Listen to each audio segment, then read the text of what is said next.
Selon Mediapart, le procès Laure Gbagbo-Blé Goudé entrerait dans une phase décisive.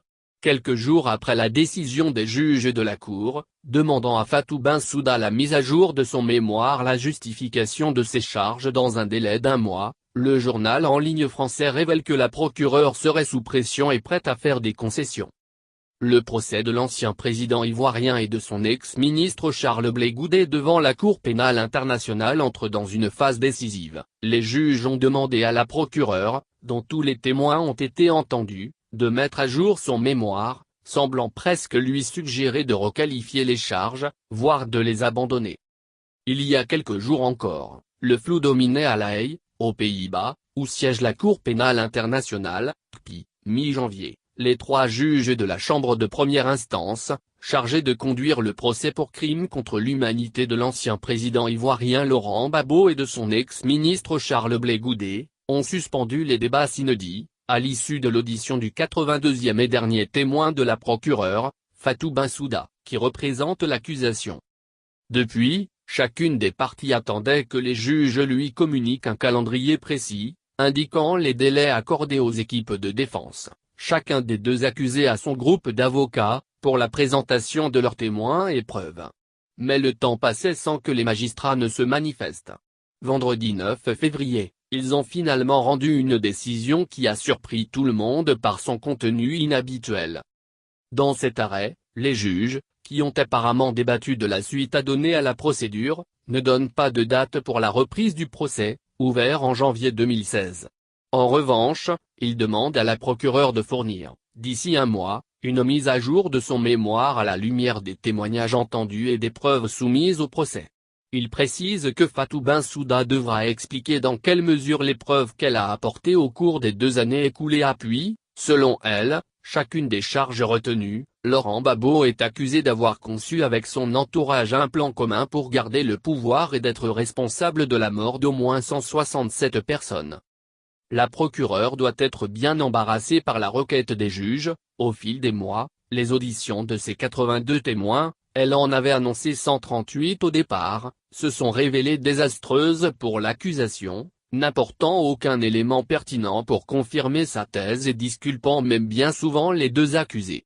Les juges semblent d'ailleurs proposer une porte de sortie à Fatou Bensouda. Si la procureure a l'intention de retirer une partie ou toutes les charges, elle devra soumettre une demande à la Chambre le plus rapidement possible, note-t-il. Les 3 magistrats indiquent en outre que la défense aura 1 mois pour faire part de ses observations, une fois que le mémoire actualisé de la procureure sera disponible. Là aussi, la Chambre, présidée par le juge italien Cuno Tarfusé, fait, entre les lignes, une suggestion: chaque équipe de défense, écrivent les juges, devra préciser si elle souhaite ou non présenter une requête pour un no casu en souhait, c'est-à-dire une demande de non-lieu au motif que la thèse de l'accusation est fragile et les preuves apportées insuffisantes, ou si elle souhaite présenter des preuves à son tour. La Chambre paraît vouloir ainsi orienter le procès dans une direction qui tournerait à l'avantage des accusés. Au passage, les juges étrillent l'équipe de défense de Laurent Gbagbo. Ils relèvent avec préoccupation que cette dernière a déclaré, au cours des semaines passées, avoir besoin de 11 mois pour établir et fournir à la Chambre sa liste de témoins. Ce délai est beaucoup trop long, estiment les magistrats, pour qui il est difficilement conciliable non seulement avec le principe de la rapidité de la procédure, mais aussi avec la notion globale d'équité du procès. Au cours des auditions des témoins de l'accusation, Cuno Tarfusé a déjà eu à interpeller à plusieurs reprises les avocats de l'ex-président, leur reprochant de revenir, lors de leur contre-interrogatoire, sur des faits déjà abordés et de faire ainsi perdre du temps aux parties. Laurent Gbagbo ayant été reconnu indigent, c'est la copie qui paie les honoraires de sa défense. On est arrivé à un tournant de ce procès, l'heure de vérité approche, commente une source à la copie. La décision des juges constitue, en tout cas, un nouvel épisode inattendu dans cette procédure, qui a été l'objet de nombreuses manipulations et irrégularités avant même d'avoir été engagée.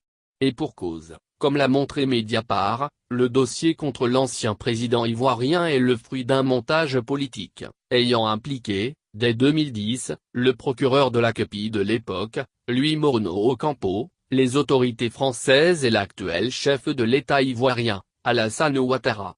C'est ce qui, en avril 2011, avait conduit Louis Morono Ocampo à demander aux nouvelles autorités ivoiriennes de garder prisonnier Laurent Gbagbo alors qu'il n'avait aucune base légale pour agir de la sorte.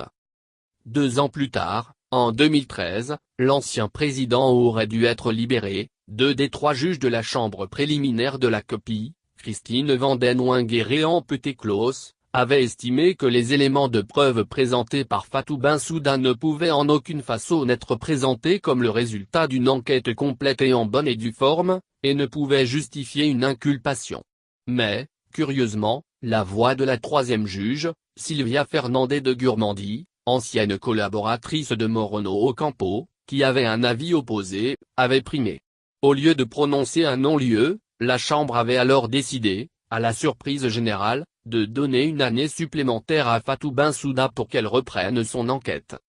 Une nouvelle anomalie avait marqué la suite de cette phase préliminaire, en 2014, alors que Christine Vanden Wenger considérait les preuves apportées par la procureure toujours insuffisantes, Ampeté Claus et Sylvia Fernandez de Gurmandi avaient jugé qu'elles étaient devenues consistantes. Laurent Gbagbo avait été inculpé dans la foulée. Or, au moment de rendre sa décision, Ampeté Claus était gravement malade. À tel point qu'il avait démissionné quelques jours après l'annonce de l'inculpation de l'ex-chef d'État ivoirien. Il était décédé 1 mois plus tard. Au début du procès, on se demandait comment la procureure, s'appuyant sur un récit erroné des faits, allait pouvoir éviter le naufrage qui se profilait. La réponse est donc peut-être en train de venir.